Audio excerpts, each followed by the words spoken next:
Hello and welcome to the St. James Theater. Thank you all for joining us as we celebrate the life of our dear friend Gavin Creel. At this time, please turn off all cell phones. We ask that you do not take any photos or video throughout the service. Once again, we ask that you do not take any photos or videos throughout the service. Once again, thank you for being here.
Hi, my name is Heather, and this is Allison, and we are Gavin's sisters.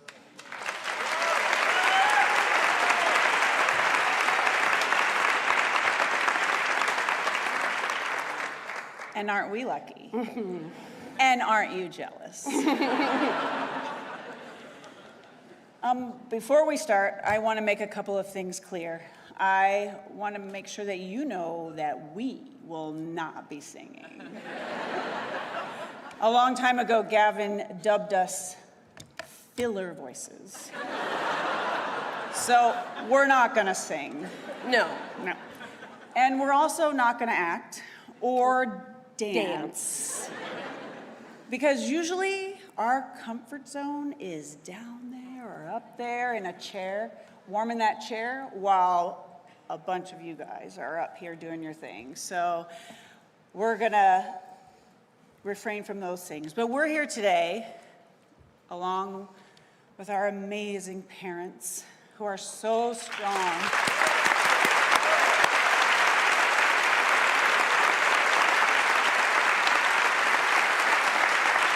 Don't look at them. And we're here to welcome you to this celebration of the love and life of Gavin. There are a lot of people in the room and other places, and like I said, we're not used to being up here, so I know we've got family, lots of family out there. We've got friends, neighbors. We have people from the organizations that Gavin believed in and belonged to and supported. And we certainly have the magnificent, magical Broadway community who has supported him all of these years. And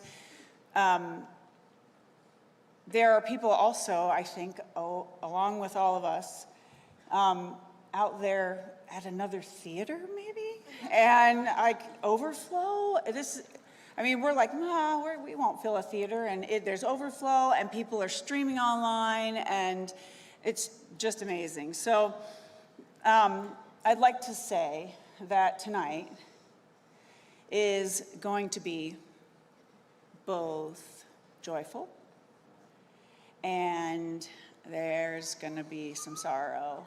It's going to have both tears and laughter, and it's going to have excitement and quiet, because Gavin believed in that word, both, and the meaning behind it.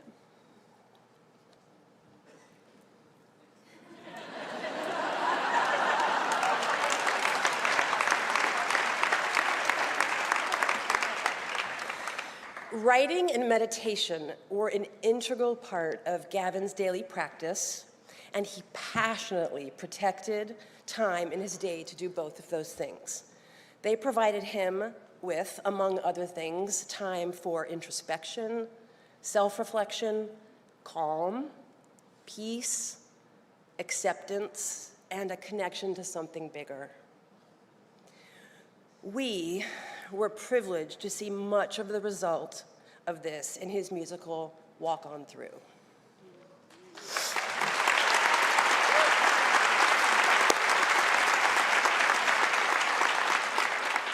In thinking about today, I think he would like it if we took time now together here today to be still and reflective. If you would like to participate, I invite you to close your eyes. Or if you feel more comfortable, just soften your gaze. Notice the quality of your breath. Is it smooth, shallow, jagged, tight? Just notice it. There's nothing you need to change. I encourage you to pay attention to how your body is experiencing this space in this moment right now. Perhaps notice where the chair is in contact with your back and where your back is in contact with the chair. Notice your breath as it moves in and out through your nostrils, not looking to change anything about it, just noticing the sensation and the parts of your body that move with your breath. And so, with this awareness, I would like to share with you an Irish blessing by John O'Donohue, and I invite you to reflect on his words as we sit together in community. On the day when the weight deadens on your shoulders and you stumble, may the clay dance to balance you. And when your eyes freeze behind the gray window and the ghost of loss gets into you, may a flock of colors, indigo, red, green, and azure blue, come to awaken in you a meadow of delight. When the canvas frays in the currach of thought and a stain of ocean blackens beneath you, may there come across the waters a path of yellow moonlight to bring you safely home. May the nourishment of the earth be yours. May the clarity of the light be yours. May the fluency of the ocean be yours. May the protection of the ancestors be yours. And may a slow wind wind these words of love around you in an invisible cloak to mind your life. Thank you.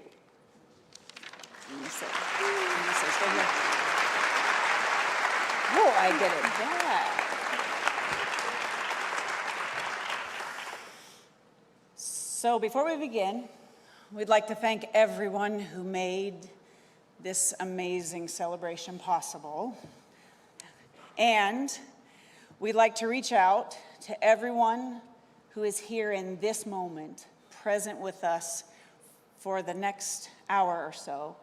We'd like to reach out to them in Findlay, Ohio, and in Ann Arbor at the U of M, and everyone here. And we humbly invite you to walk on through this night of celebration with us. And we leave you with one word: Gav. Gav.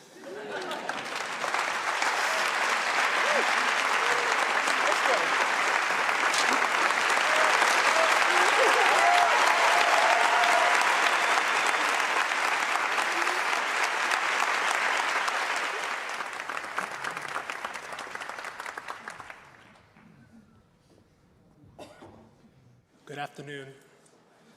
My name is Alan Renee Lewis, and I am the Artistic Director of the Broadway Inspirational Voices.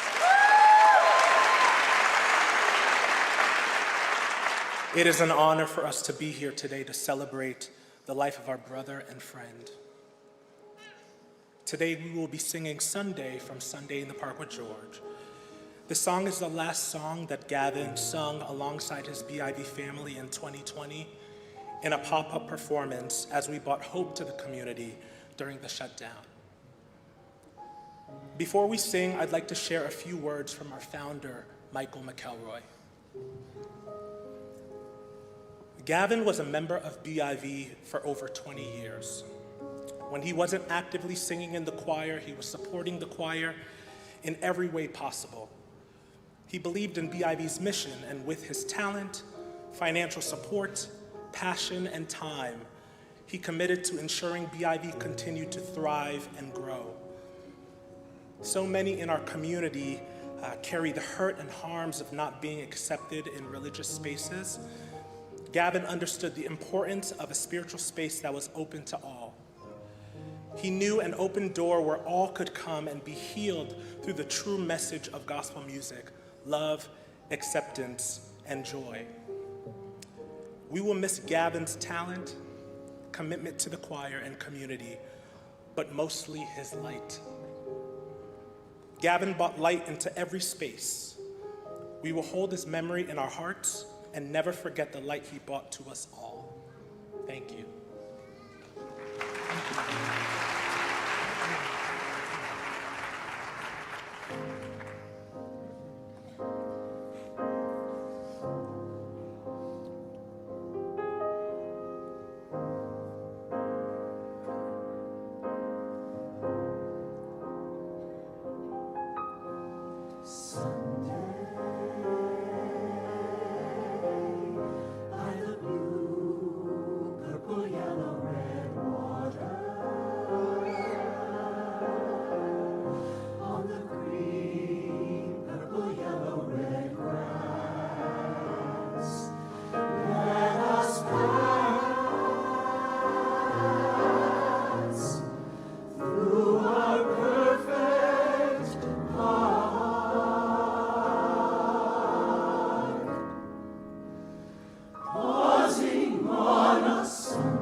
Well, that was fine.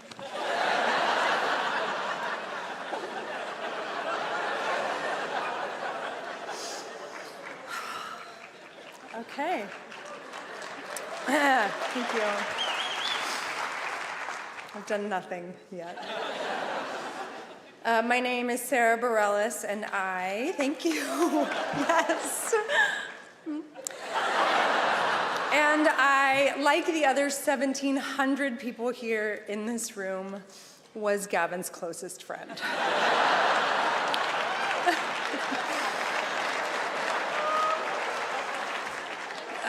This day has loomed so large, and as much as I have been looking forward to being here with all of you, I have also been dreading it.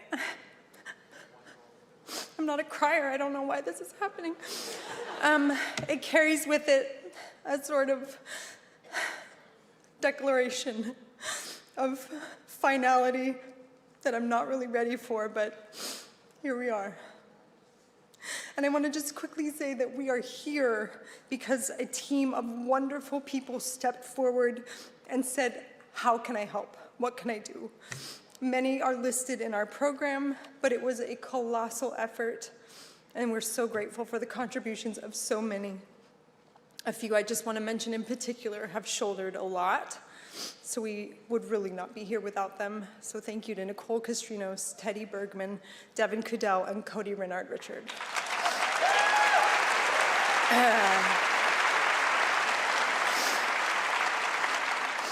And I'm going to begin with a grand statement of failure. Y'all, this is not going to be it. I can assure you with utter certainty that this will not feel like enough. This day, this offering, all of it is going to feel profoundly inadequate, because it is. Because it is impossible to imagine any scenario that we could create in Gavin's absence that could even come close to capturing the breadth and magnitude of his presence. That man did not fit inside this room when he was in a body. So no chance of it now. I grew up Catholic, which means I'm no longer a religious person.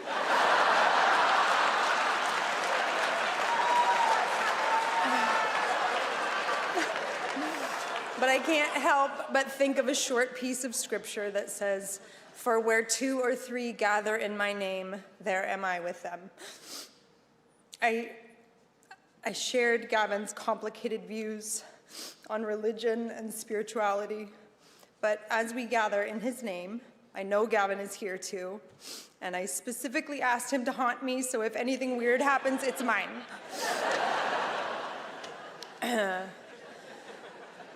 So I did a tarot card reading a few days after Gavin passed. I'm a witch now. I sat in my meditation chair at my house in Brooklyn, and the sun was shining, streaming through the window, and I was speaking to Gavin, and I shuffled the cards and said, "Gavin, what do you want me to know? What do you want me to know?"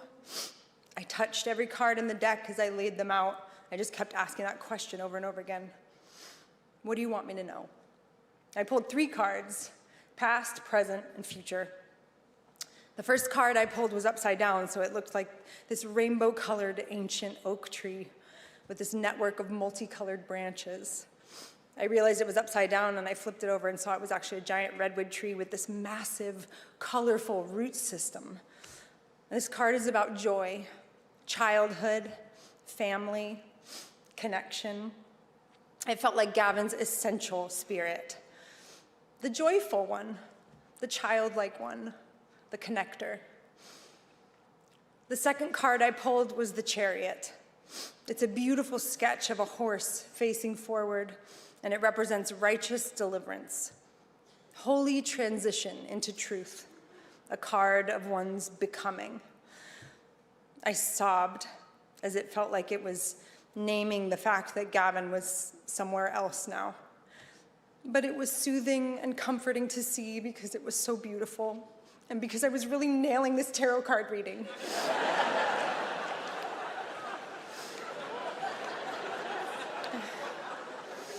The third card I pulled was meant for the future. Where do we go from here? I turned the card over, and it was a pile of worms and eyeballs and swords sticking out of them and like blood and just awful. It's a card about anguish and despair, loss and devastation. I was like, okay. If I'm honest, it really scared me. Gavin, are you telling me I'm gonna go into another clinical depression? Is the election not gonna go our way?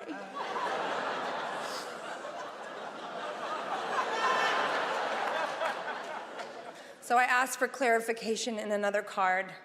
Gavin, what does this mean? Help me understand. What do you want me to know? The clarifying card was another pile of fucking dead things with like sticks and scribbles, depression, fear, hopelessness, defeat. I sat with it for a little while but couldn't make sense of it, except that I felt scared, like something bad was coming. And the worst possible thing had already happened.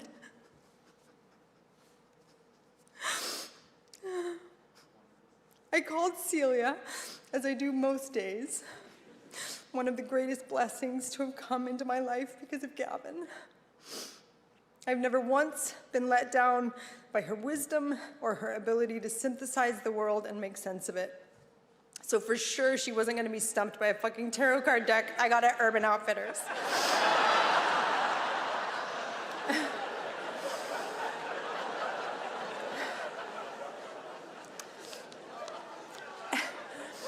Everyone should be so lucky as to have a Celia, but they are as rare as a Gavin.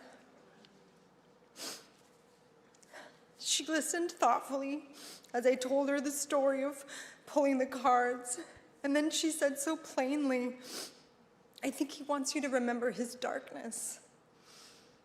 And it clicked. Of course. It is so easy to canonize this man, Saint Gavin. So tempting to only remember and bathe in his fluorescent colored joy and buzzing neon spirit, his wandering childlike wonder, his optimism, his hope, his humor, his giant arms ready to forever long, ready to wrap around you and lift you up and love you into your best and happiest self. He is deserving of being remembered that way. He is all of those things. But Gavin, like the rest of us, was also his demons. He had a tremendous capacity for joy and pleasure, which meant he had a tremendous capacity for despair and anguish, for anxiety, for depression, for fear. His darkness is one of the reasons I loved him so much. I bet everyone who felt close to Gavin, which is probably all of you, aside from the few that think this still is a Sunset Boulevard matinee.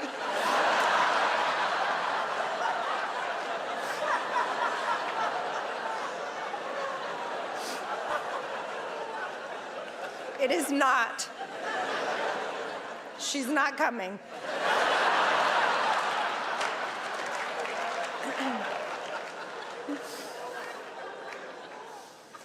If you were close to him, you knew that Gavin was not afraid of your darkness.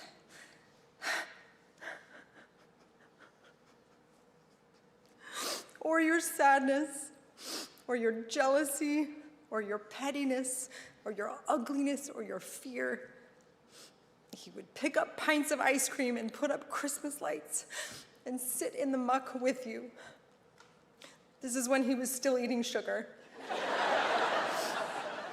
He would welcome it in to get close and curious and try to understand it, and above everything else, remind you that you were not alone in any of it.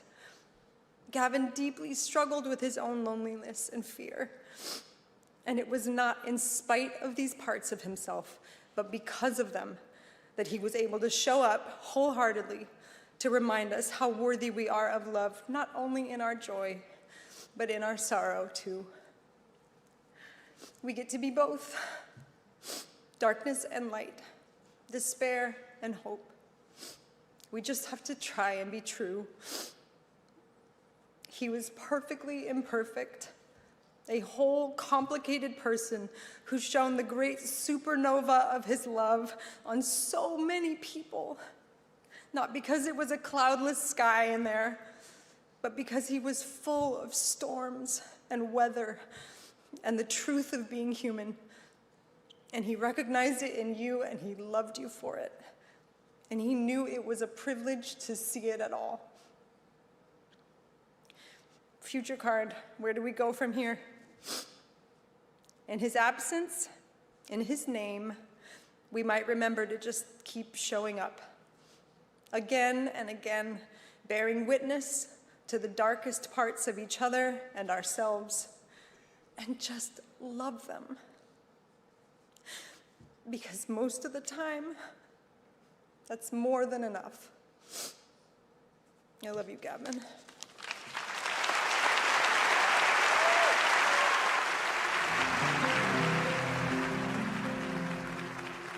Started with a hallelujah, and amen. Born into my parents' glory, blessed Midwestern sun, and then I grew up through my life singing hallelujahs from my soul. Church and school with hard work bringing straight A's home, that was the goal. Hallelujah, honor roll. I kept busy in my free time with odd jobs that I would do, mowing lawns and babysitting. I was a good swimmer too. All the while I'd hallelujah, sing my songs throughout the day. Loved my friends and dogs and neighbors, but not girls, not in that way. Hallelujah, I was gay.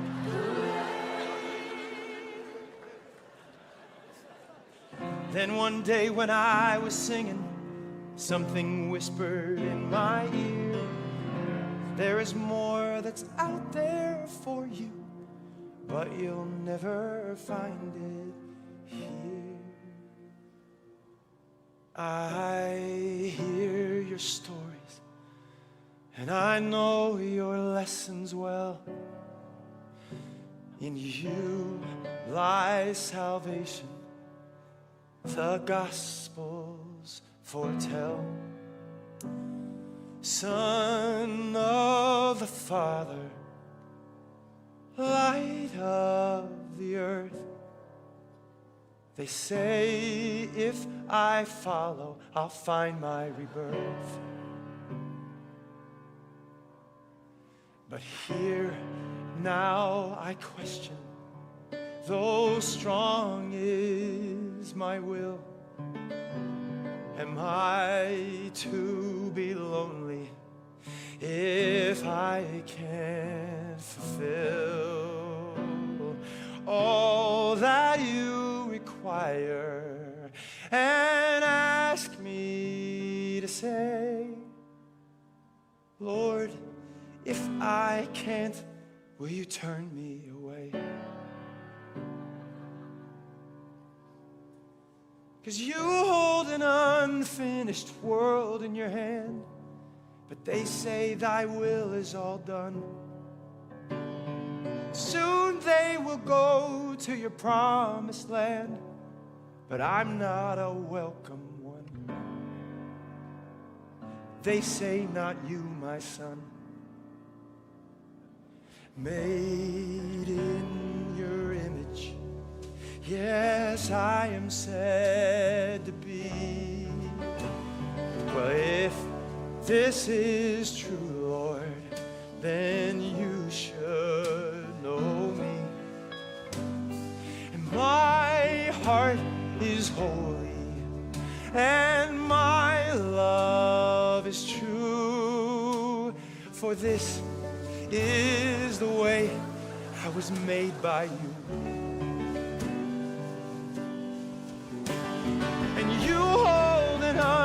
unfinished world in your hand. Within it, I'm trying to grow. And I want to follow and understand, but they tell me I'll never know that only the saved ones can go. Who I am, who I'll always be, who I'm trying to find each day, is just a man wading through mystery, just flailing toward the light in my own way. Now, in this moment, I am staring at your face. What is it saying, Lord? And where is my place? I am done with damnation and all the scriptures too. But if you will see me, I'll walk with you. 'Cause we hold an unfinished world in our hands, something that's barely begun. And we welcome all to the promised land, and we'll show them an endless sun. I hold an unfinished world in my heart, one I've been waiting to see. So I leave the old one to stories and art, and I'll carry through. If I know that you walk with me, walk with me,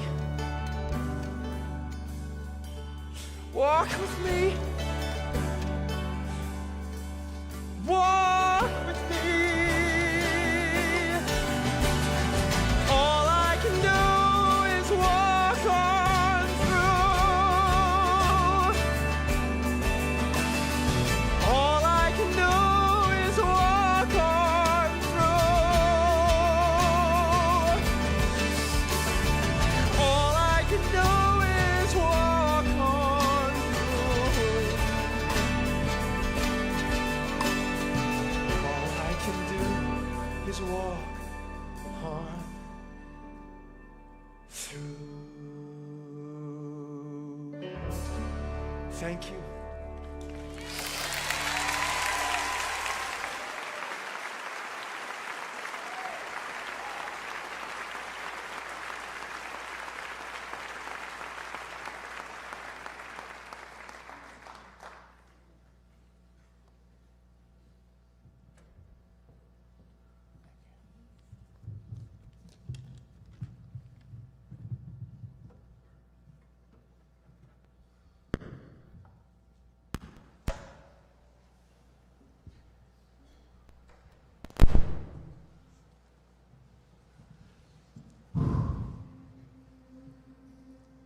I couldn't sleep the other night, so I challenged myself to write the shortest poem I could about people. I came up with a 17-word version, which I kept whittling until I got it down to 11 words. And then it was 9, and then it was 6. It was a 6-word poem about people. Then I gave that poem a 6-word title for symmetry and for the hell of it. The title is What People Think of Each Other. And the 6 words of the poem are, why aren't you more like me? Which is cynical, I know. I don't mean it that way, though. It's just, it was the middle of the night, and I was trying to find words that accompany the lonely, low hum of what life feels like on your nerve endings. Gavin was one of the only people I ever met who didn't live a why aren't you more like me life. He had no trace of that, none at all.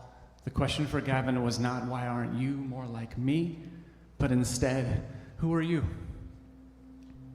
He was the most authentically curious person, and his curiosity was loud. I mean that literally. Gavin was loud. In public, at times, if I'm honest, he was ever so slightly too loud. But what I would give for that volume now and the unapologetic example it gave me. His "Who are you, though?" was quiet, it was gentle, and he made space for your response. He cleared chairs for you. He didn't care how old or young you were. He didn't care how many red carpets you walked. He didn't care who or how you loved. Gavin was available to you, whoever you were. Gavin Creel was devotedly available.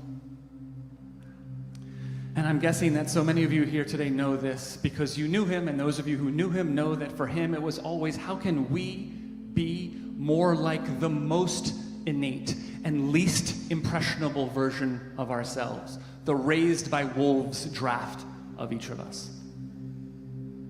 He was saying you are like no one else in the world, but that's only true to the extent that you're being yourself, which was a process. It was his life's open rehearsal. And he was a restless rehearser, adventurous and perpetually risk-averse.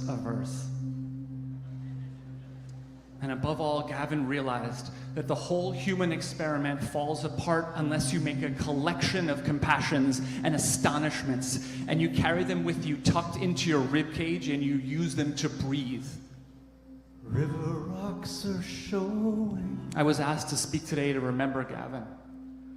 The winter snows all fell. Susie Meisner was asked to choreograph today to remember Gavin. The Lover's Creek's not flowing so well.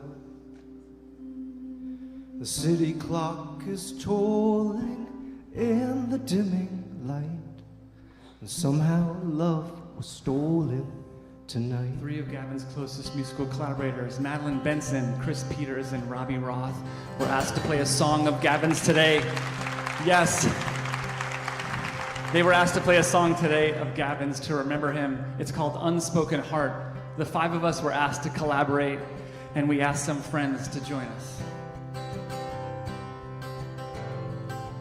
All the tunes are hollow, all the songs are through. Even the brown swallow is blue. All the world is waiting, not a sound it seems. It's time to trade these fading dreams. But oh, my heart, my unspoken heart, wants to love, but it's so weak. All torn apart, my unspoken heart needs you to speak.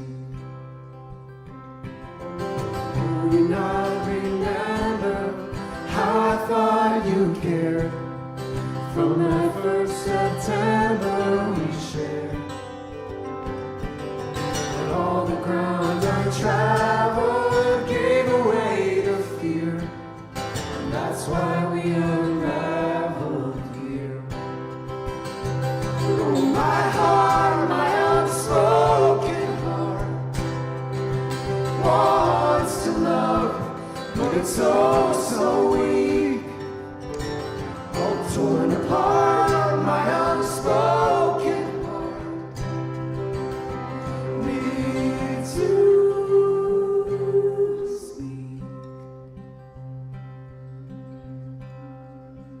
In my meditation practice, there's this technique called noting. I'm trying to note when thinking. I am thinking, to bring yourself back to the breath. And when you veer away, which I veer away 16 times a minute, shame has arrived.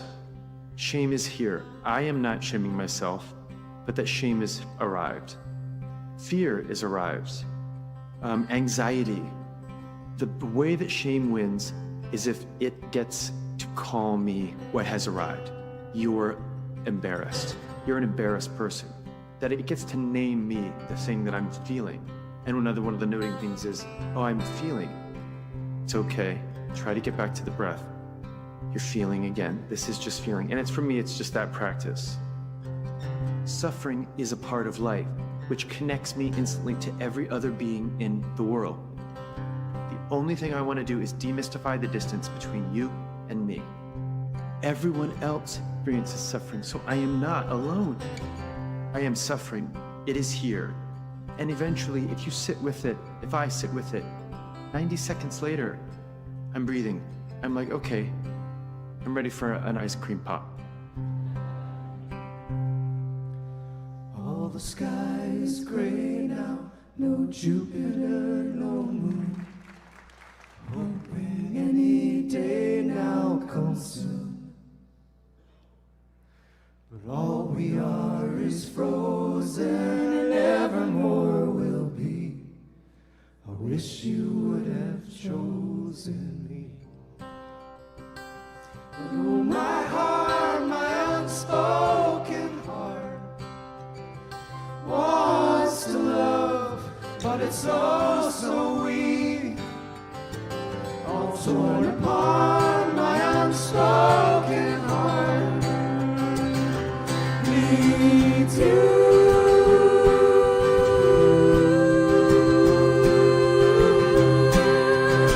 I wanna love, but I'm oh so weak. All torn apart with my unspoken heart. And I need you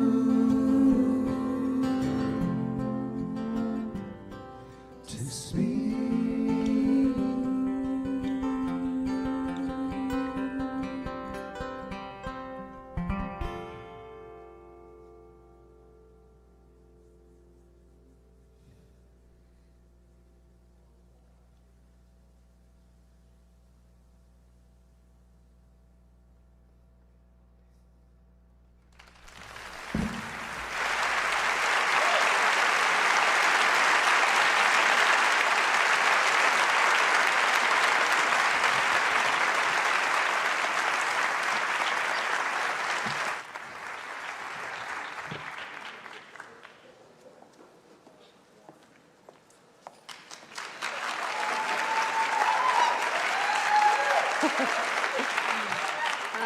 Gav.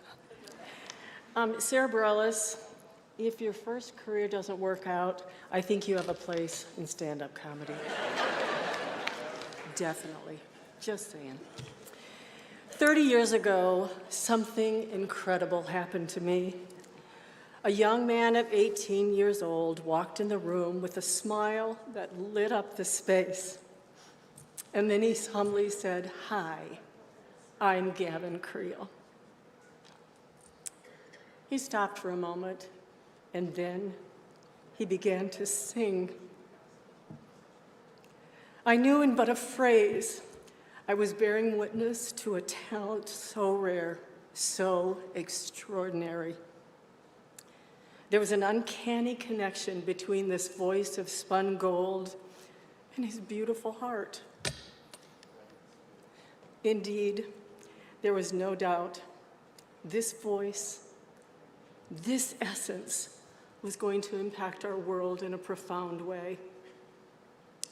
And here we are. I've often been asked what it was like to know Gavin back then. It was such an easy question to answer. He was our Gav, just younger and a little less experienced, with all the vim and vigor you've heard about already. I felt throughout his college career, and certainly into his life, that Gavin orbited in an elevated space of such joy and creativity and dreams and sadness, kindness, authenticity, and the sense of knowing, far beyond that which my ordinary self could comprehend. It was only after Gavin graduated from college that we became dear and lifelong friends. Friends that texted or talked every day, about everything or nothing. And in his early years post-graduation, he expressed an interest in teaching. He called me one day and he said, "Melbell, I want to come back during the school year and I want to watch you teach lessons and watch your studio class." And I said, "I got one better for you, Gav. How about you come back and you do it?" He said very seriously, he said, "No, Mel, I want to observe and learn." Something he did his entire life was observe and learn and then give of that. He, of course, wanted me to wait a while before he got to observe and learn, before he was up in front, but alas, that was not my method. In the first studio class he visited, of course, the class was a titter because the Gavin Creel was in the room. I got up in front of the class and I said, "I have an amazing surprise for you, everyone. Gavin Creel will now take over studio class." The cheering, and I could have left the room and they would have been so happy. But as I was watching him, he stared at me with those beautiful brown eyes as big as saucers and stood seamlessly flowing in and weaving through that class, that magic Gavin. The magic he possessed in but a moment was extraordinary, as we all knew and know. During that class, I got to witness his first observance of a light bulb moment. Those of you that teach know what those are for sure. It's when a student suddenly is able to put together all the pieces of their puzzle.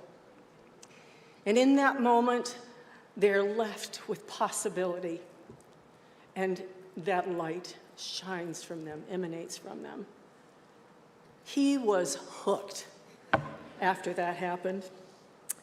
He went on to do many a master class during his career as a performer. He was very sought after.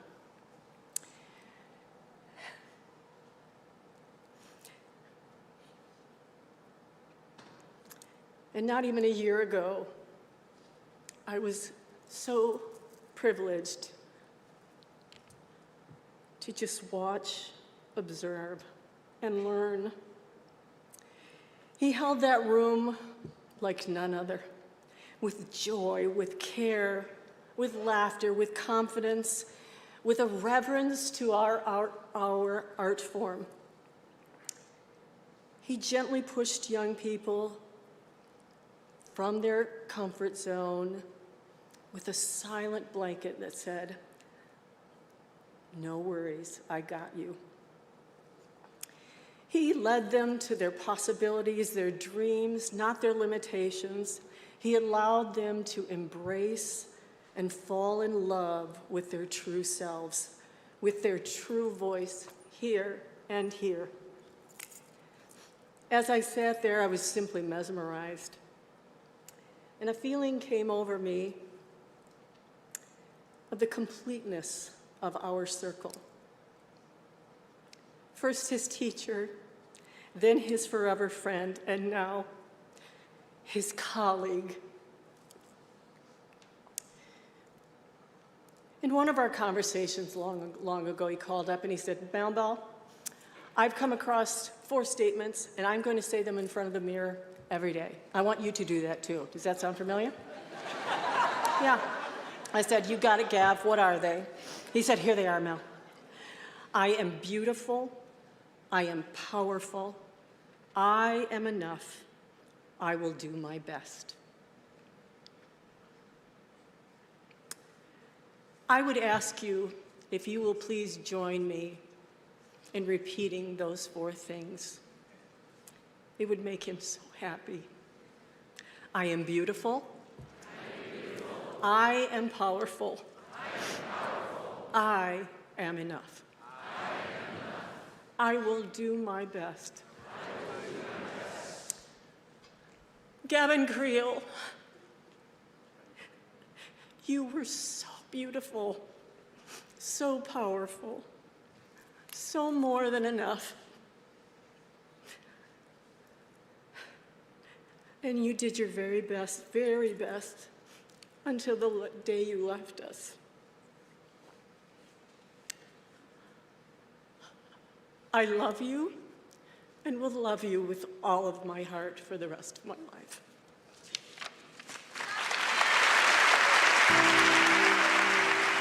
The best thing about meeting young people who want to do acting, singing, dancing, go to Broadway, be performers, is their willingness and their courage.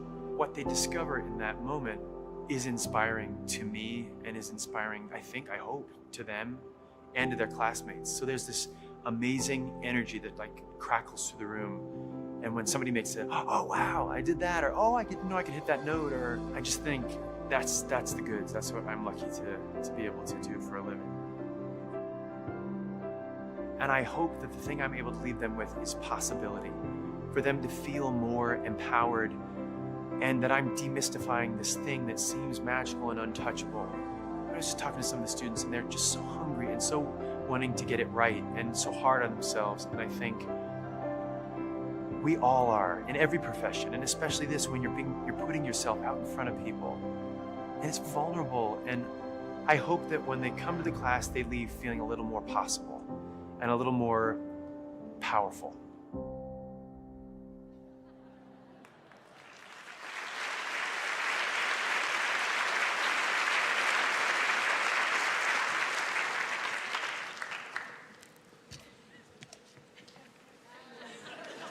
Really excited about this. This is sick.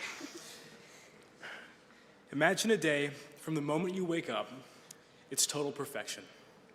The smell of pancakes and bacon cooking in the kitchen, the sound of laughter, but not ordinary laughter, hysterical, grab your sides, wheezing laughter.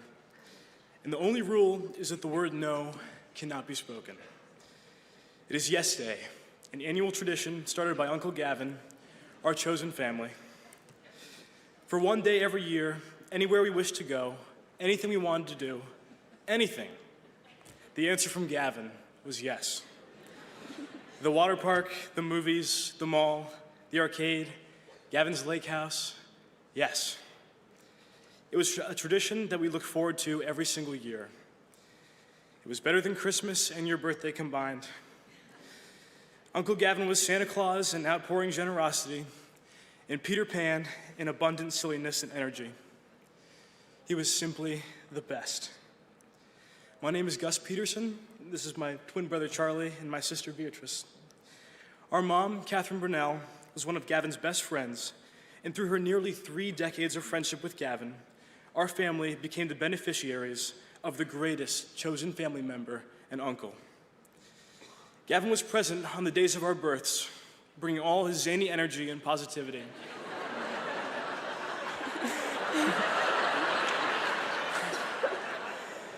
He possessed an ability to add light, color, passion, and humor to every single day.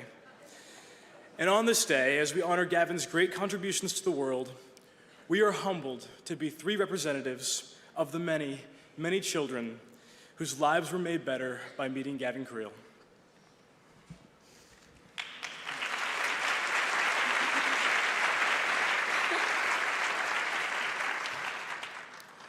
Ever since I was a little boy, Gavin and I would geek out about technology. Apple products, self-driving cars, game consoles, you name it. He always had the latest cool thing. I'll never forget the moment he showed me his first iPhone. While the phone obviously amazed me, this moment was really about our shared passion for innovation, engineering, and discovery. And he listened to me. He let me describe every spec and feature of that phone. And even if I rambled on, which I definitely did, Gavin never gave me the sense that he was tired of listening. And for 19 years, this was a crucial part of our bond. 2 people laughing and talking and geeking out about technology. But the passions that the 2 of us shared didn't just end there. Music was at the center of his life.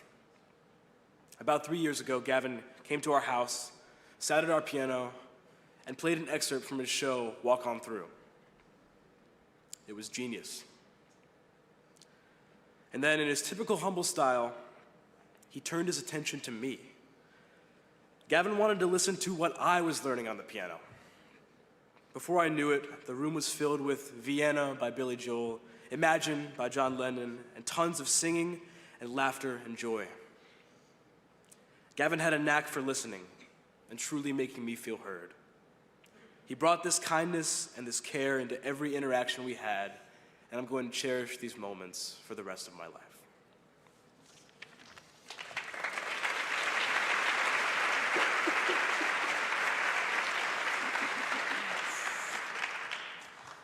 When I was a kid, I was obsessed with making the perfect chocolate chip cookie.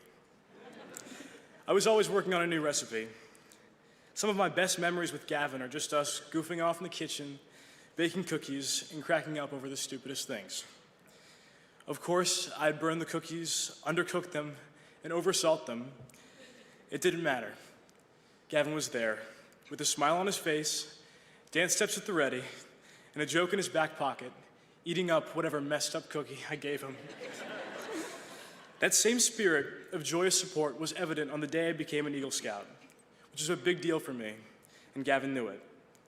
When I arrived to set up for the ceremony, I was a wreck with nervousness. I built up to that moment for nearly a decade and didn't quite know how it would go. And wouldn't you know it, there was Gavin, 2.5 hours early, to set up tables with us and make sure everything was perfect. Gavin didn't have to do things like that, go the extra mile. But that was how he showed his love. He showed up. Little did he know that weeks earlier, I had chosen to present him with my Eagle Scout mentor pin, awarded to a person who has been a constant pillar of support throughout my entire life. It was a really special moment. And I'll forever cherish the words Gavin said to me afterward. He said, "Gus, no Tony Award or Olivier comes close to the honor of receiving this pin."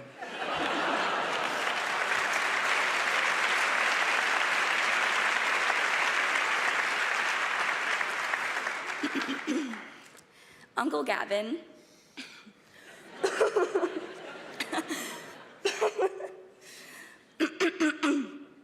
Uncle Gavin loved Pixar.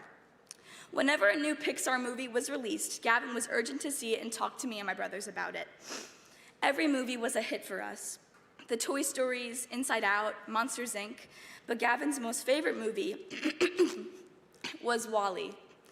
By a show of hands, who has seen the movie WALL-E? Wow. Now, for those of you who aren't familiar with the movie, it's about a robot who, alone, cleans up Earth after it had been destroyed. It's a film about our responsibility to care for our planet and to have our life filled with genuine connection. Gavin was WALL-E. Like WALL-E, Gavin was curious and compassionate. He found unique beauty in the ordinary. His goal in life was to make meaningful connections with the world around him. Gavin was always considerate. He always was inclusive. He was always connected. He was always there. Gavin always took part in my life, whether it was playing board games with me, asking me about my school plays, guitar lessons, my artwork, or even just by laughing on a FaceTime call. Gavin lit up my life. The song "It Only Takes a Moment" from Hello Dolly was used in the movie WALL-E. That specific song has grown on me, and it made me realize how much of a theme it was in Gavin's life. Gavin took ordinary, everyday experiences and turned them into masterpieces. Every moment with Gavin was spontaneous and fun. Every moment with Gavin felt complete.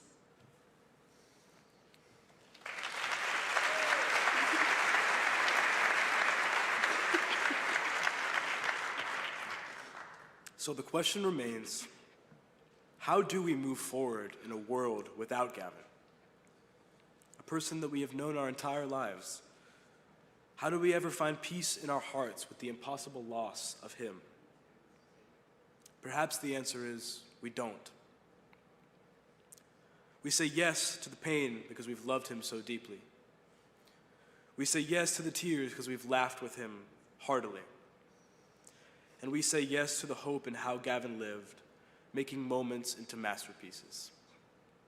And somehow, some way take that into our own lives. Like Gavin, we can geek out about the things we're passionate about. We can ask ourselves, how can I serve and bring joy to others? We can get excited for every new Pixar movie release and make plans to see it with someone we love. And maybe, just maybe, once a year, in honor of Gavin, we can start the day off with pancakes and bacon and create a yes day for someone we love. We love you forever, Uncle Gavin, and we will never forget you.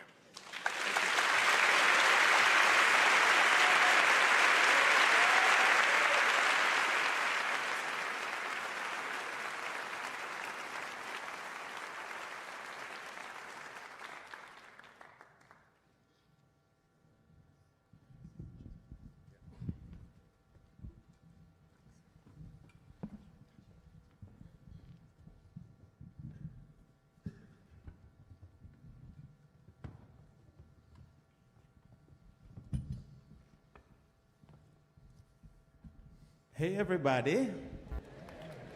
Please welcome Philippa Sue, Shoshana Bean, Ryan Vasquez. My name is Joshua Henry.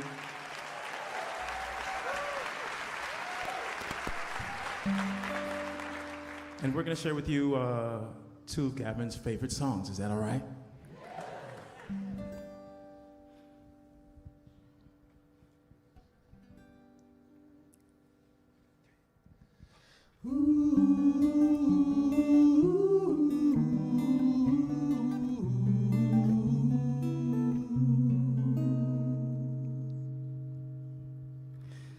Careful the things you say, children will listen.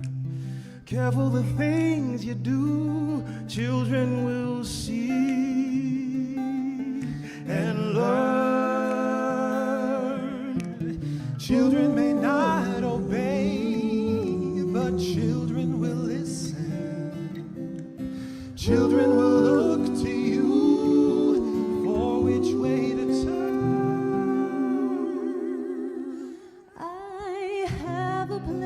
Where dreams are born and time is never planned. It's not on any chart. You must find it with your heart. Never, never land. It might be miles beyond the moon, or right there where you stand.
Thank you all so much.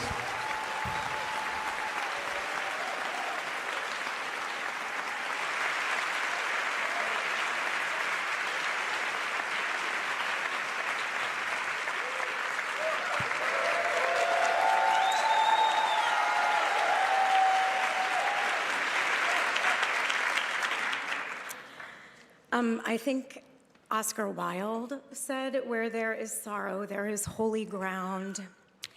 Oh, I'm so happy there's a baby here. Legitimately.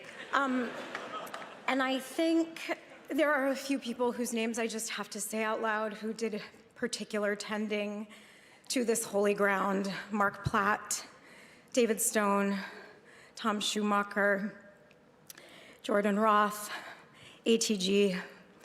We would not be here without them.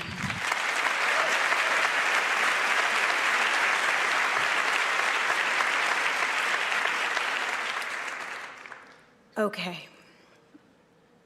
It is 2022, and I'm in an elevator heading up to Gavin's apartment on 104th Street. I'm feeling full and excited and eager to try and explain to him all of the things that I just learned in this 4-week training to become an end-of-life doula. He opens the door and wraps his arms around me. "Tell me everything," he says. And for the next 3 hours, we lie on his couch and talk about dying. I tell him the first thing that surprised me about the training was that I expected to go in and learn how to take care of people and their families who are facing death.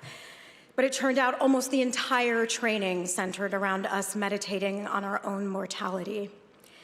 I tell him that on the first day we were asked to imagine that we'd just been given a terminal diagnosis and that we only had 3 months to live. As the training went on, we were asked to think about our legacy, how we wanted to be remembered, what we had accomplished, both personally and professionally.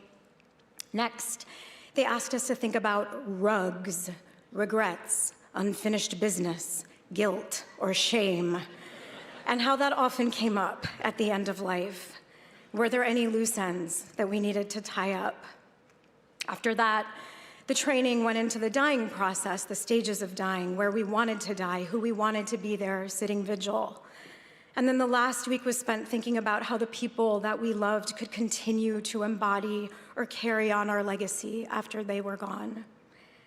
Do you think that some of this would have helped you with your mom? Gavin asks. And suddenly, I am in Ann Arbor, Michigan. It's 1998, my sophomore year of college. My mom has just been diagnosed with stage 4 breast cancer, which feels terrible. But also, I have an audition for the spring musical, and I have no idea what I'm going to sing. The musical theater department has chosen West Side Story, and everyone knows that they picked it so that Gavin Creel, who is in the last semester of his senior year, can play Tony. I'm in the class 2 years below him, and me and my classmates spend a lot of time trying to imagine who will play Maria and Riff opposite him. And then one Monday at a department lab at the beginning of the semester, Gavin announces to the room that he will be directing a student production of Pippin, and he wants all of us to audition. How is he gonna play Tony and direct Pippin, I wonder? The answer is he won't. It turns out he doesn't really care about playing Tony in West Side Story. He wants to make something. He casts me in the role of Catherine, and it's the first time that I've been taken seriously since I got to Michigan. On the first day of rehearsal, he asks us to stand in a circle, his long arms outstretched, and he turns to us and says, "We are gonna make something great, something special, and it's gonna be sexy and bold and unafraid, and I don't know what I'm doing, so you have to have a little bit of patience with me, but I promise when this is over, we will have made something amazing."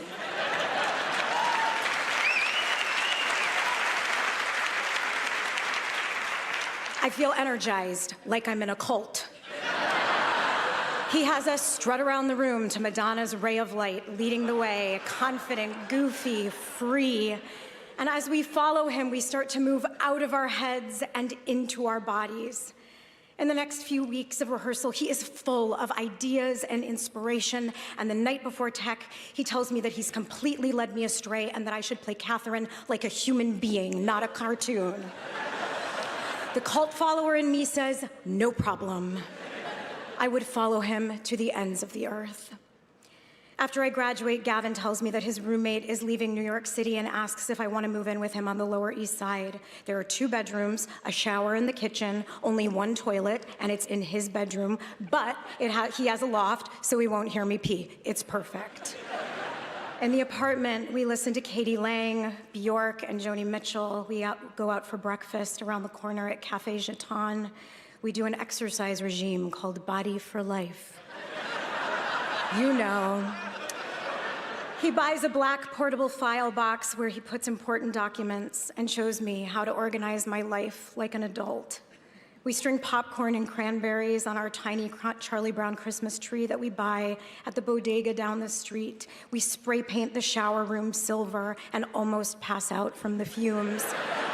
We celebrate Fall Day, where we bake cookies and cobblers and walk outside and yell that this is the best season. And one year after we've been living together, my mom dies.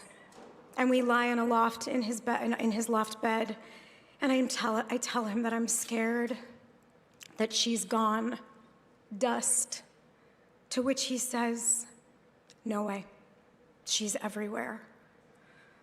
"I don't believe that," I reply. "Well," he says, "I believe it enough for both of us." Gavin falls in love and moves out of our Lower East Side apartment and into a new space with his boyfriend. And when they break up, he moves to 45th Street, where I spend so many nights on the purple couch at his new place. He cries and tells me he doesn't think anyone will ever love him like that again. We talk about the kind of love that we're looking for, how we want to feel the way we do when we're together, comfortable, honest, ourselves. And one night as we're lying in the dark, he says to me, "Seals, I can't stop thinking about boys. Their butts, their torsos." I tell him I can't stop thinking about my boyfriend, who I think I need to break up with. And he sits up straight in bed and says, "Are you ready to have this conversation? Because I have thoughts."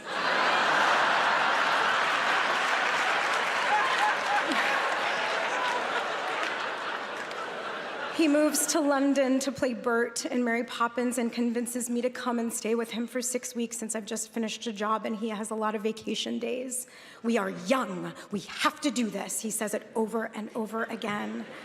We take a long weekend to the town of Bath, where we swim in thermal pools and watch a family hold their disabled daughter in the water and help her float. We follow their lead and, like two little otters, hold hands and float on our backs, staring up at a perfect sky. "Can you believe our life?" he asks. I cannot. He plans a trip for us to go to Florence and then Tuscany, and on the winding roads of the countryside, I make him stop the car so that I can pick an olive off of a tree and pop it into my mouth, only to find out that olives right off the tree taste like burning acid in my throat, which makes us laugh so hard we almost drive into traffic. At the villa where we're staying, we take turns filling the clawfoot tub with bubbles, and while one of us gets in the tub and relaxes, the other reads chapters aloud of a book about relationships so that we won't miss it when great love comes our way. For the last leg of the trip, we go to Paris and ride Vélib bikes all over the city and get lost and found over and over again. The year we tour Europe is the same year that I meet my husband, John. It's clear to Gavin pretty quickly that John is the one. And over time, I watch these two men I love make space for one another and try to understand the strange boundaries of intimacy. Recently, my son William asked if I ever had a crush on Gavin. Take a number. I love this question because it made me realize that this love that he was witnessing between his mom and her gay best friend looked so big and so singular that the only category he could put it into was romantic love. I told William that while I never had a crush on Gavin, I swear to God, I really didn't. I did love him, and how everyone should have a friend where they can put everything on the table, their ugliest, most petty, small selves, and also their most proud, egocentric, un-Midwestern selves.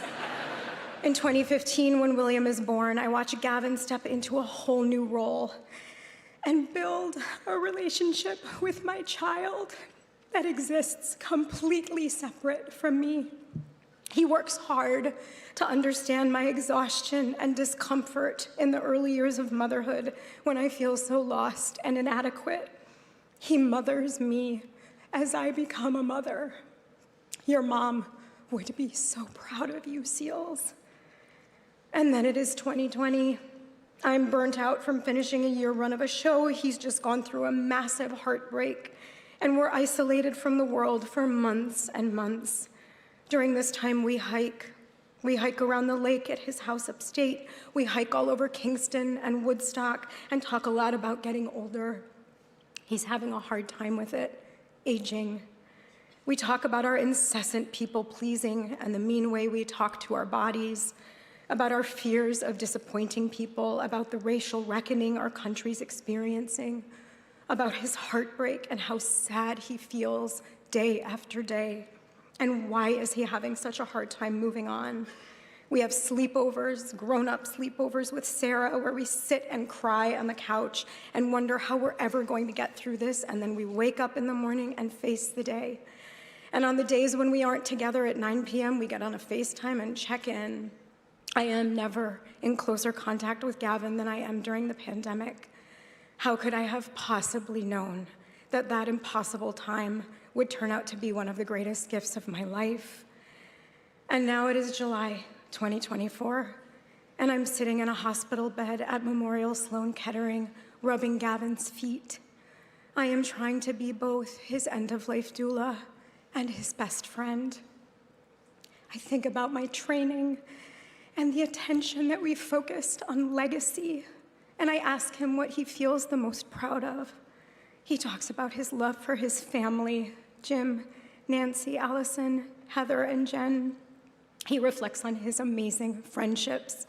He says he can imagine leaving performing and teaching for the rest of his life.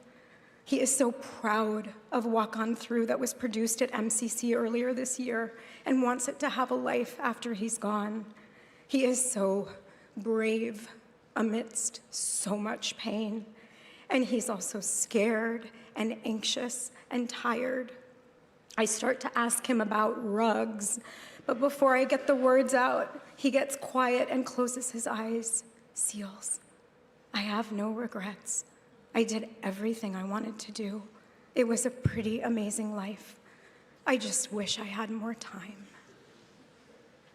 And now it is today, December 2nd, 2024.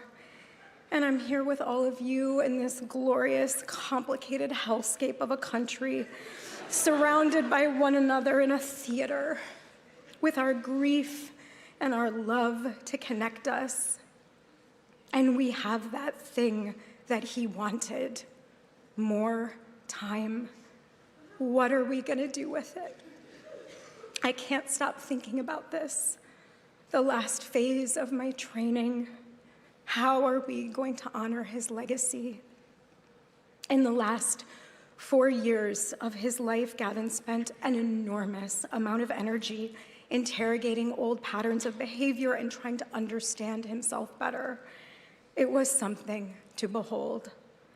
And I think about all of the ways that he was looking to grow if he had had more time.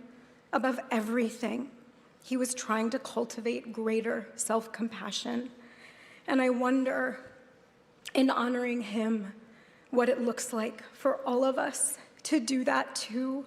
And I'm not talking about accomplishing more or looking to the external world to see how they value us. He was doing interior work, morning pages in his journal every day, meditating, looking in the mirror with genuine warmth and telling himself, "You look great." There is this ancient Hawaiian practice that Gavin's hospice nurse, Bianca, reminded me of while he was dying.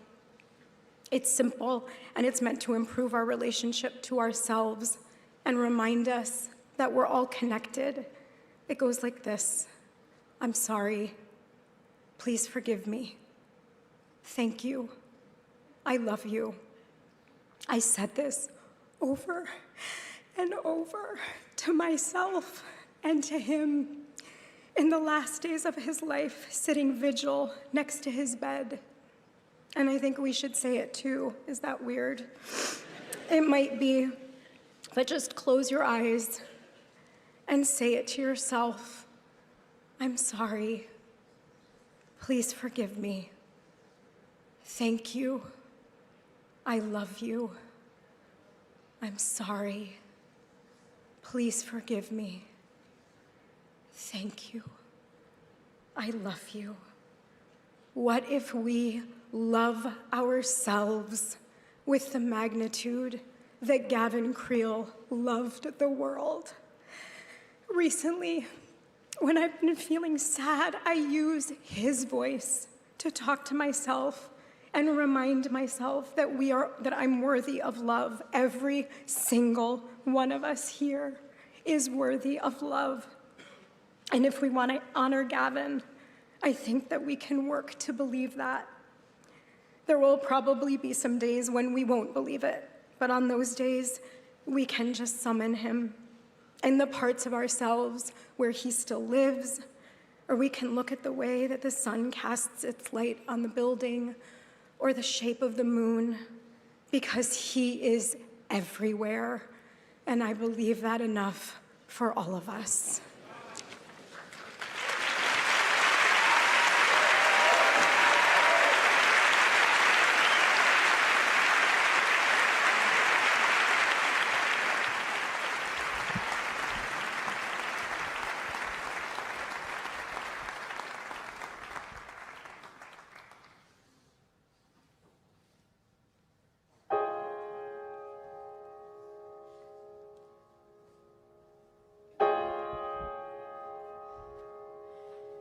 Is it warm? Is it soft against your face? Do you feel a kind of grace inside the breeze? Will there be trees? Is there light? Does it hover on the ground? Does it shine from all around, or just from you?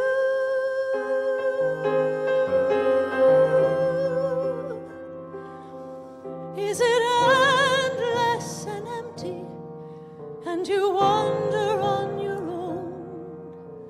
Slowly forget about the folks that you have known. Or does rising bread fill up the air from open kitchens everywhere? Familiar faces, far as you can see,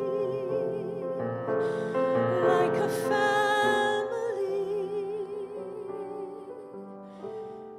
Do we live? Is it like a little town? Do we get to look back down on who we love? Are we above? Are we everywhere? Are we anywhere at all? Do we hear a trumpet call us and we're by your side? Will I want, will I wish for all the things I should have done?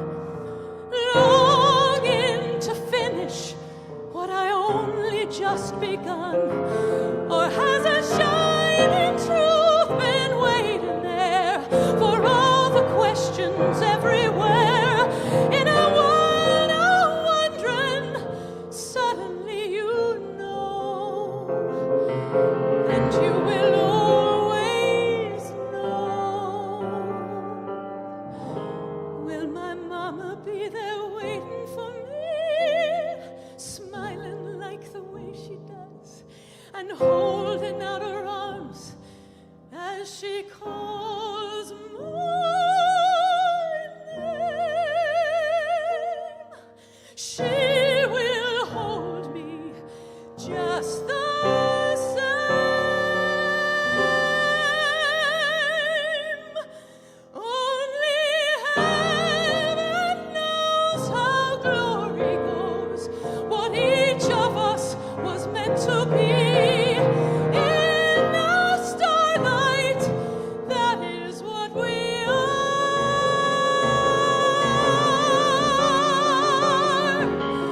I can see so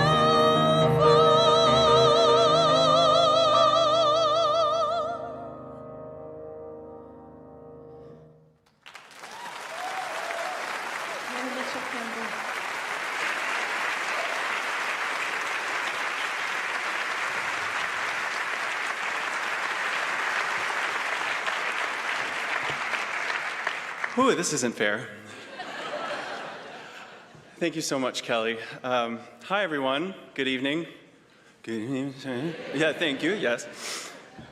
For those of you who I haven't met yet, my name is Alex. I'm Gavin's partner and Nina's other dad. I've said this before to a few of you, but when it comes to Gavin's circle of people, I'm fairly new to the party. And I must say, especially given the sheer beauty that this evening has been so far and will continue to be, what a party it is.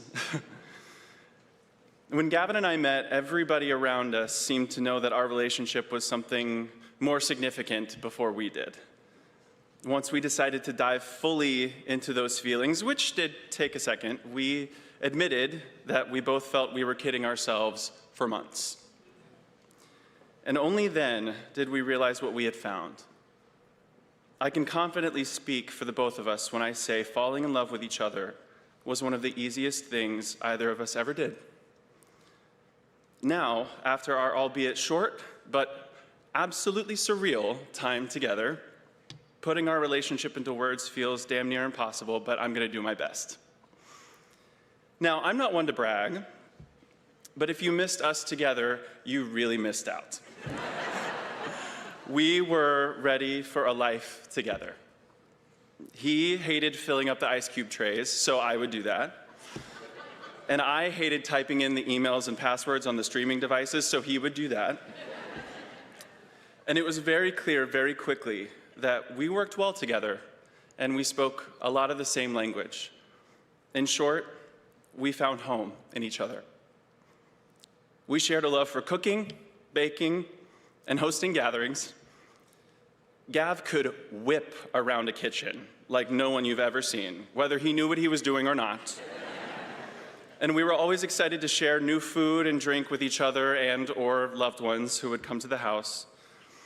In our spare mornings, we spent a good deal of time developing dishes for a restaurant we dreamt of opening one day called Breakfast for Dinner, otherwise known as BFD.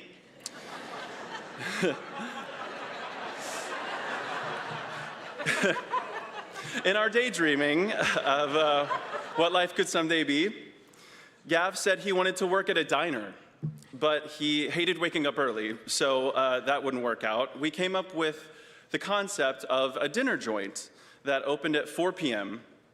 and only served elevated breakfast cuisine, but also served as a bakery / coffee shop / bookstore during the day. And of course, there had to be a stage in the corner because there needed to be a performance space somewhere on the vicinity. You know, a very sensible, streamlined business endeavor for two homosexuals with music and theater degrees. No problem whatsoever. Gav loved surprises, and his spontaneity was both admirable and at times a little jarring. Earlier this year, he made it very clear that he was getting puppy fever. He rummaged through the storage unit and found Wally's old crate and bowls and toys, and he set them up in the apartment just to see how it felt. His words. A short time passed, and then one day in April, he declared that he had set up time with Bill Berloni to visit some possible foster dogs at the Humane Society. Possible foster dogs. Again, his words. So when that Saturday rolled around, I went to see a matinee of a show with a friend, and he went to the Humane Society. At intermission, I looked at my phone, and nothing. Now, knowing Gav's communication style, which a lot of us do, that was already a tad odd. But considering what he was up to, I thought I would at least get some photos or testimonials about the dogs he was meeting, who he liked or didn't like, none of that. So I turned my phone off. The second act came and went, and as I was walking my friend home, I checked my phone again. Still, nothing. So I called him, and he answered immediately. Hi! Hey, honey, how's it going over there? Babe, I did it. Oh, wow, you found one to foster. Nope, I adopted her. Her name's Nina, and she'll be home in about a few hours. Suffice to say, Nina quickly became the light of our lives, an angel in our home, and one of the most beautiful gifts he ever gave me. We are all fortunate to know how Gavin moved through his life. Fast, ultra-caring, and fiercely friendly. He was able to not only see people for their greatest essence, but to make them feel valued in the time they shared with him, whether that was a moment, a weekend, a run of a show, or a lifetime. It was his greatest superpower. When Gavin realized his health was in serious jeopardy, he soon felt it necessary to alter the way he moved through the world, literally and figuratively. His spiritual journey guided him inward, a process he had long started before I knew him, but was never a comfortable one for him. Because his journey with illness came with 0 wins, Gavin struggled and eventually made peace with a gargantuan amount of radical acceptance. An acceptance that some of us, most of us, may never even come in contact with. His talent was one thing, his personality and vivaciousness another. But in those weeks where our world became very small and quiet, I witnessed a fortitude of spirit in that man unlike anything I have ever witnessed in my life.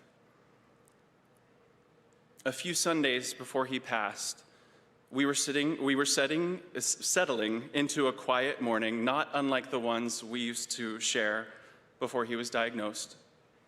By that time, he had chosen the specific peace that hospice offered. I got him comfortable on the couch, sat myself on the floor next to Nina, my back against the sofa, and began flipping through shows we needed to catch up on. We hadn't watched much TV, if you can imagine. Then I felt a hand softly make contact with my shoulder, a feather. I felt a hand fall softly on my shoulder. So I turned quickly, thinking he might need me or be in pain. "You okay, babe?" I asked. But when I turned, I saw the most beautiful, toothy smile I had seen in months. And he replied, "I am so happy right now." The peace and simplicity of that moment will last me a lifetime. Gav, I'm talking directly to you because I know that you're here right now.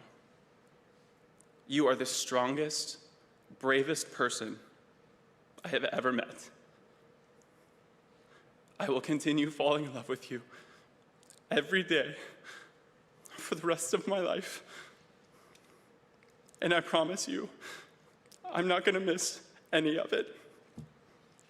I love you forever. Thank you.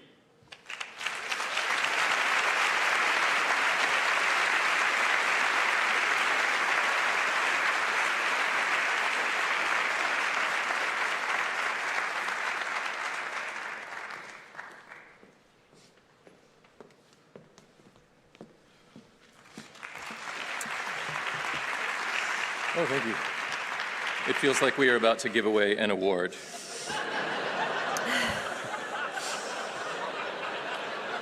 And the award for most flatulent friend goes to...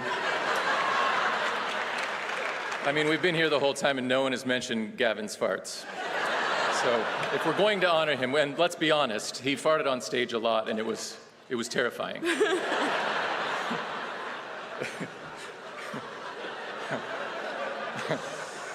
Just a testament to how comfortable he was with everyone. That's right. Gav was such a force of nature. He literally changed the world, and he did it through every one of you from his performances, and he did it through us. And we're going to talk about those different levels of how he literally changed this world. He had a passion for art and music, but it was matched with his passion for activism. A longtime advocate and supporter of Broadway Cares, Equity Fights AIDS, and the Entertainment Fund, he was constantly looking for ways to help the community. Being a part of the show Hair kind of lit a fire in Gavin, and he'd say, "You can't do this show and not believe it and walk the walk." He was very bossy. He'd say, "No, it's true, we are all one." And with the passage of Proposition 8 in California, which was outlawing gay marriage at the time, Gavin, together with his good friends Rory O'Malley and Jenny Canellos, formed Broadway Impact to help fight for marriage equality. Yeah. During the run of Hair, when Gav heard about an anti-gay rally happening in New York, he was like, absolutely not. We're gonna do a counter-protest. We're gonna call all of our friends. So he called up Audra and Cynthia Nixon, and they said yes. And then a lot of other Broadway folks got on board, and suddenly we had this rally. And then the mayor called and asked if he could speak, and then the governor called and asked if he could speak. And suddenly we had this gigantic, beautiful rally for marriage equality. He led dozens of buses full of Broadway Impact members to Washington, to the March on Washington, and it included the entire cast of Hair on Broadway, which went dark for the day after Gavin took this idea to our producers, and they graciously agreed. He wrote in an email to me at that time that I found last night, "This is what I have dreamt of since I decided to try to become an artist, to be part of something that truly matters and makes great change." Then in 2011, when the courts wouldn't air a video feed of the Prop 8 court case, again, Gav was like, absolutely not. People need to hear this. Let us get the transcripts, and we will dramatize this thing, and we will take it to the people, which is exactly what he did. They recruited Dustin Lance Black, who wrote a beautiful screenplay of the play 8. They took it all over the country. Gavin himself traveled to possibly every state, but the play was performed over 500 times, produced by Broadway Impact, and performed in all 50 states. He was genuinely one of the main driving forces in passing marriage equality in this country.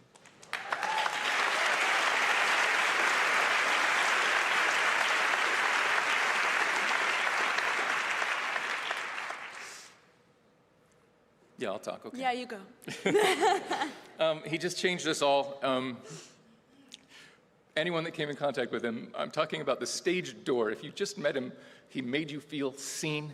He made you feel important, and his interest was genuine. On stage, his characters were bursting with joy and authenticity and charm, and it was infectious. It was. Oh, that's right, we're gonna do these stories. Yeah. Quickly, Gavin was such a teacher. One night we were in tech for Hair in London, and we were in between rehearsals and we're tired and we're walking down the street, and Gavin said, oh my God, oh my God, oh my God. There's a bar on a couple of blocks away. Yes, this is, who am I? That's very good. There's a bar a couple of blocks away from here, and it's fantastic, and I'm gonna take you and get something called a shandy. It's half lemonade and it's half beer, and I said, that sounds like a wasted beer to me. And he said, no, someday I'm gonna take you there. And I said, Gav, sometime is now. And he was like, oh my God, that's it, that's it. And of course, in the moment, I was just like, I just wanted a beer. But Gavin, being Gavin, heard something deeper. He heard a mantra, and he clung onto that sometime is now. And for the rest of our relationship, he continued to remind me, no, sometime is now. And he employed it in his life religiously. He was incredibly present. He examined every moment and tried to find a way to make it fuller and deeper, more joyous, more authentic, and more full of light. That same summer, when we were all in London doing Hair, Gav was processing some very real and deep heartbreak.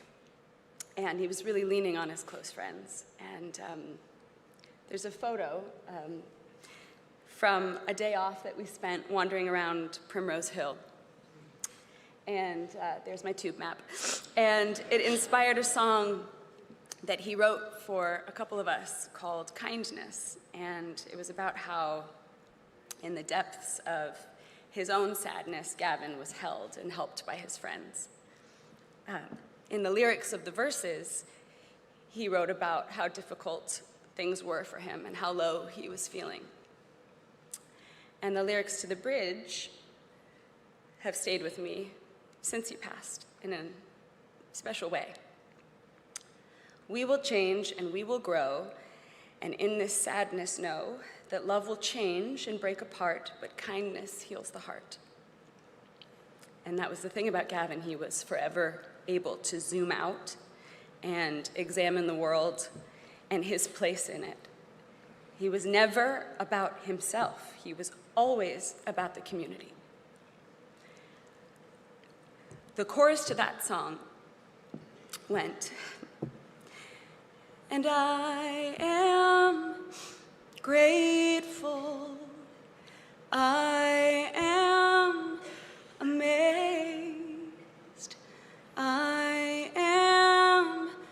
grateful for your kindness.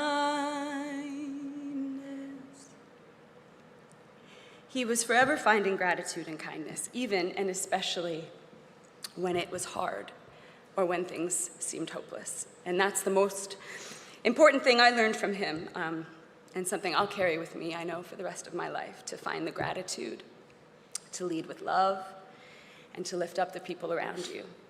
And it's that same magic that he brought to every single audience and to each of us as his friends, as his family, and as the leader of our tribe. So Gavin, I am grateful. I am amazed.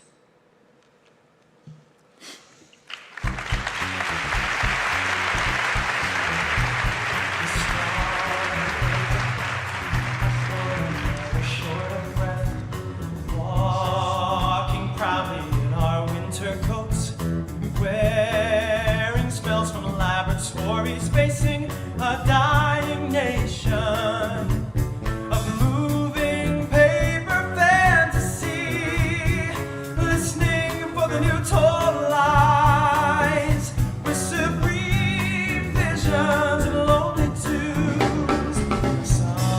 Somewhere inside something there is a rush of greatness when stand in front of our lives. I fashion my future on films in space. Silence tells me secretly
and I know your lessons well.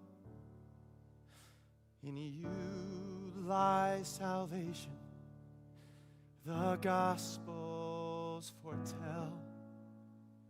Son of the Father, light of the earth. They say if I follow, I'll find my rebirth. But you hold an unfinished world in your hand, and they say thy will is all done.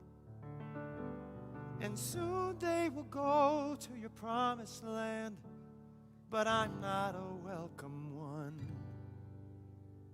They say not you, my son, made in your image. Yes, I am said to be. If this is true, Lord, then you should know me. My heart is holy, and my love is true. For this is the way I was made by you. And you hold an unfinished world in your hand. Within it, I'm trying to grow. And I want to follow and understand, but they tell me I'll never know that only the saved ones can go.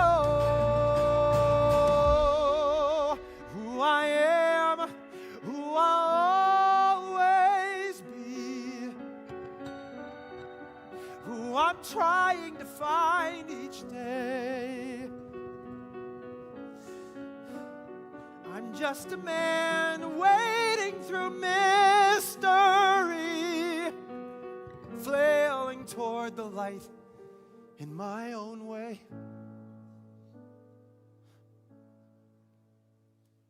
Now in this moment, I am staring at your face. What is it saying, Lord? And where is my place? I am done with damnation and all the scriptures too. But if you will see me, I'll walk with you. And we hold an unfinished world in our hands, something that's barely begun. And we welcome all to our promised land, and we show them an endless sun. I hold an unfinished world in my heart, one I've been waiting to see. So I'll leave the old one to stories and art, and I'll carry through. If I know that you walk with me, walk with me, walk with me.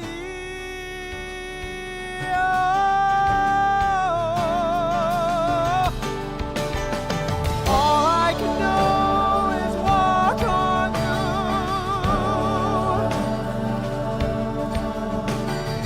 All I can do is walk on through. All I can do is walk on through. All I can do is walk on through. Thank you.